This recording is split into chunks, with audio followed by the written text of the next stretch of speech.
योजना बनाकर लोगों को जागरूक करना है, परंतु सफलता का मूल मंत्र तो लोगों की जागरूकता के ऊपर डिपेंड करता है। और हरियाणा प्रदेश का किसान और मजदूर, चाहे वो किसी भी वर्ग का है, किसी भी क्षेत्र में है, उन सभी को एक बात का ज्ञान जरूर हुआ है कि हरियाणा प्रदेश के अंदर पिछले दिनों वन का कटाव तो हुआ, परंतु वन की सुरक्षा नहीं हुई। तो उसको लेकर हरियाणा प्रदेश के भारतीय जनता पार्टी ने ये निर्णय लिया है कि हमारा हरियाणा हरा भरा हरियाणा के तहत हम हरियाणा प्रदेश के अंदर वृक्षारोपण की शुरुआत करेंगे।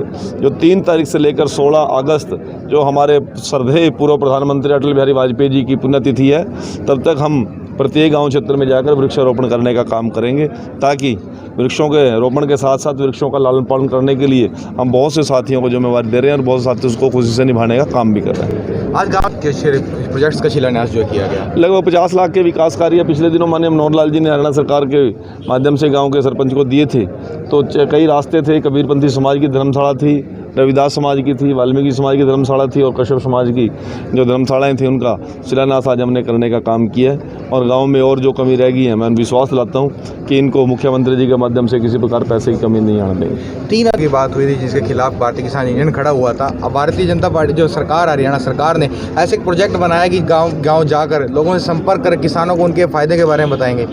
देखिए, मैं पूछना चाहता हूँ, पहले तो आप किसान यूनियन से बात कीजिए ना कि उनको किस अध्यादेश के कौन से पॉइंट पर उनको विरोध है, पहले वो क्लियर करें। हमने किसान हित को ध्यान में रखते हुए अध्यादेश लाने का काम किया।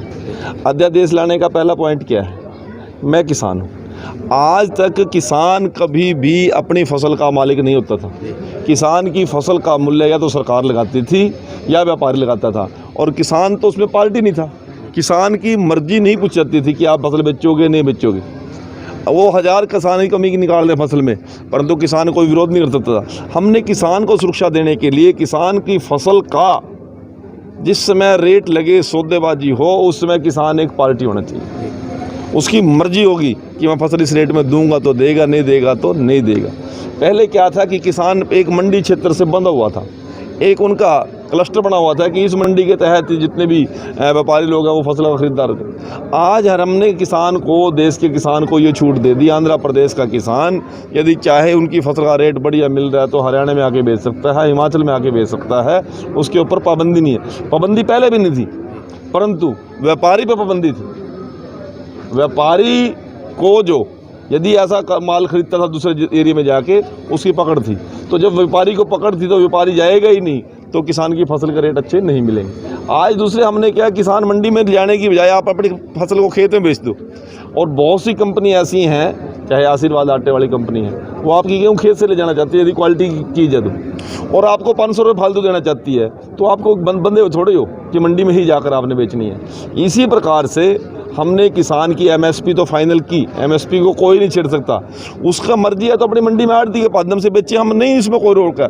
हमने तो एक नया सुझाव दिया है कि मंडी के अलावा यदि किसान अपनी फसल को बाहर मार्केट में ओपन में बेचना चाहता है, उसके ऊपर कोई रोक नहीं लगा सकेगा। ये अध्यादेश किसान की मजबूती के लिए है, किसान को ताकत देने के लिए, किसान को उनकी फसल का मालिक बनाने के लिए है, ना कि व्यापारियों के हाथों खेलने के लिए। 15 अगस्त को भारतीय किसान साथ जिला न्यायालय को घेरने उनकी मर्जी है जी, परंतु मैं आप पत्रकार माध्यम मित्रों से पूछ सकता हूँ, उनसे पूछना अध्यादेश में उनको ऑब्जेक्शन क्या है।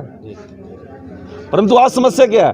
वो कौन लोग हैं? वो लोग हैं जो किसान के साथ साथ आड़ती भी हैं। बिल्कुल, किसान और आड़ती एक मंच पे आगे बात कर रहे हैं। किसान और आड़ती एक मंच पे आगे नहीं, बात किसान नहीं है जी, किसान नहीं है वो।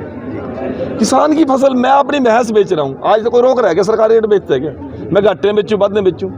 किसान को जरूरत थी एक बात की, यदि किसान की फसल कोई खेत में लेके जाता है, खरीद के जाता है, उसके बाद उसको पेमेंट नहीं देता, वो दिक्कत थी। हम उसको सुरक्षा देंगे किसान को, अपनी फसल बेचे, जो व्यापारी लेके जाएगा पैसे लाने की जिम्मेदारी को सरकार लेगी। जल्द आ रहा है खाकी का असली चेहरा।